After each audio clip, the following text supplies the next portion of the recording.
आज की कहानी का नाम है बहू नमक की तरह होती है। नमस्कार मित्रों, आपका हमारे चैनल कहानियों के मंदिर में स्वागत है।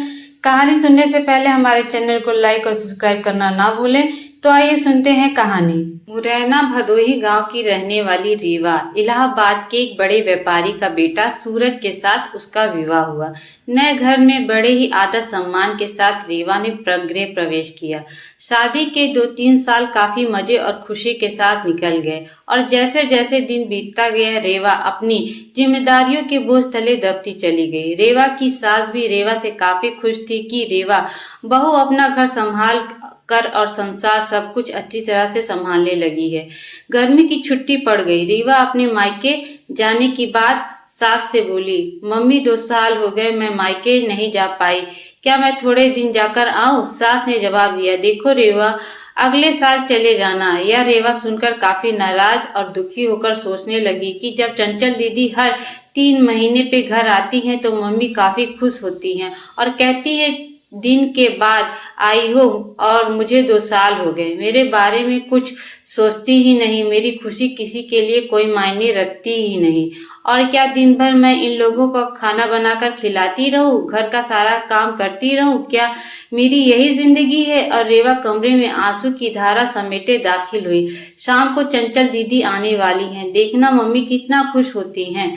खाने के अलग अलग फरमाइशों की लड़ी लगती रहेगी कि कभी चंचल दीदी के लिए समोसा बना दो, कभी पालक पनीर, तो कभी बिरयानी। मैं इतना क्यों सोच रही हूँ, करना तो मुझे ही है बनाना, तो चलो किचन में अभी से तैयारी में लग जाओ। यह सोच ही रही थी कि तभी सास ने आवाज दी, रेवा जल्दी नीचे आ जाओ, देखो चंचल आई है।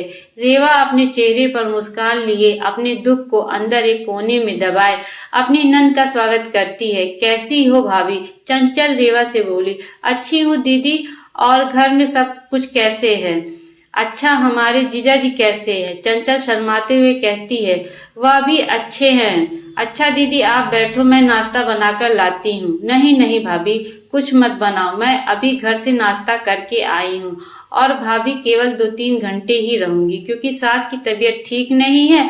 आपके जीजा उन्हें लखनऊ दिखाने गए हैं तो वो बोले तुम अकेली यहाँ क्या करोगी, एक काम करो तुम अपने मायके जाकर सबसे मिलकर चली आओ। मैं सो आ गई। मुस्कुराते हुए चंचल ने जवाब दिया, अच्छा दीदी रुको, मैं खाना बना देती हूँ, आप खा लीजिएगा और जीजा और आपके सास के लिए खाना भी बांध कर दे दूंगी। अरे भाभी मेरे साथ बैठो, बातें करो, शाम तक मैं चली जाऊंगी, खाना तो बनता ही रहेगा। तभी रेवा की सास ने रेवा से कहा, तुम एक काम करो, चंचल के साथ बैठो, बातें करो, मैं कुछ बनाती हूँ। जी नहीं मम्मी जी, मैं बनाती हूँ, आप दीदी से बात कीजिए। तभी कहा चंचल ने, कोई बात नहीं, आप खाना बनाओ और मैं आपसे बात करूंगी, थोड़ी मदद हो जाएगी। यह ठीक रहेगा क्यों माँ? रेवा की सास बोली, ये भी सही है। रेवा और चंचल किचन में प्रवेश करती हैं और काफी देर तक हंसी मजाक करते करते खाना भी तैयार हो जाता है। चंचल खाना खाने के बाद शाम को अपने घर चली जाती है। रसोई को समेटकर रात को अपने कमरे में रीवा गई तो सूरज ने कहा कि रीवा तुम काफी थक गई हो, आराम कर लो। हाँ, मुझे आराम कहाँ, तुम्हारी माँ ने तो बस मुझे यही चाहती हैं कि मैं अपने मायके ना जाऊं। चंचल दीदी 1-2 घंटे के लिए आती हैं लेकिन मिलकर तो जाती हैं, उसमें क्या, तुम भी चली जाओ, रेवा सूरज ने कहा। और देखो रेवा दीदी, आप भी कहाँ आ पाती हैं, जब शरद जीजाजी अपनी माँ को लेकर लखनऊ डॉक्टर के पास दिखाने ले जाते हैं तभी मिलने आती हैं, तो इसका मतलब है मैं कभी नहीं जा सकती अपने मायके? ऐसा तो मैंने नहीं कहा। रेवा अच्छा तुम शांत रहो, मैं कल माँ से बात करता हूँ, तुम अपने मायके चली जाना, ठीक है? तुम तो रहने दो। गुस्सा करते हुए रेवा सो जाती है। सुबह उठकर रेवा अपने काम में रोज की तरह लग जाती है। दोपहर में शर्मा आंटी रेवा की सास से मिलने आती हैं और काफी देर तक बातें करती रहती हैं। तभी शर्मा आंटी रेवा की सास से पूछती हैं कि चंचल की माँ, ये बताओ कि बहू और बेटी में क्या फर्क समझती हो? रेवा इस सवाल के जवाब का इंतजार कर रही थी कि मम्मी जी का इस पर क्या जवाब होगा। रेवा की सास ने मुस्कुराते हुए बोला, बेटी कैसी भी हो पर वह मीठी होती है, बहू नमकीन की तरह नमकीन होती है। यह सुनते ही रेवा निराश होती है और दिल में काफी दुखी हो जाती है। शर्मा आंटी चली जाती है। काफी देर तक रेवा यह सोचती है कि मैंने मम्मी के साथ क्या बुरा किया, मम्मी मेरे बारे में ऐसा क्यों सोचती हैं, और वह अब घर में निराश रहने लगती है।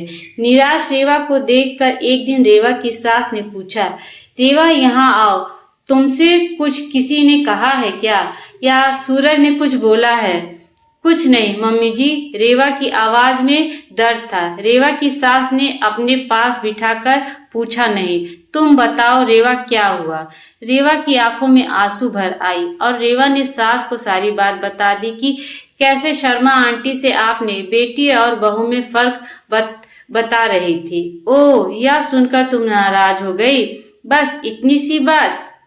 अरे रेवा, मैंने कहा बेटी मीठी होती है, वह चाहे कितनी भी गलती करे उसकी गलती नजर ही नहीं आती। वह गुड़ की तरह मुंह में घुल जाती है और खाने में अगर मीठा ना हो तो कोई फर्क नहीं पड़ता। और बहू नमक के समान इसलिए है क्योंकि खाने में अगर नमक ना हो तो खाने का बेस्वाद हो जाता है। खाने में नमक मिलाने पर जो खाना खाते हैं उसी समय नमक को हम कर्जदार बन जाते हैं। ठीक उसी तरह तुम मेरे लिए वही नमक हो। मैं अपने स्वाद के लिए तुम्हें कहीं नहीं जाने देती हूँ क्योंकि तुम्हारे ना रहने पे घर सूना सा लगता है।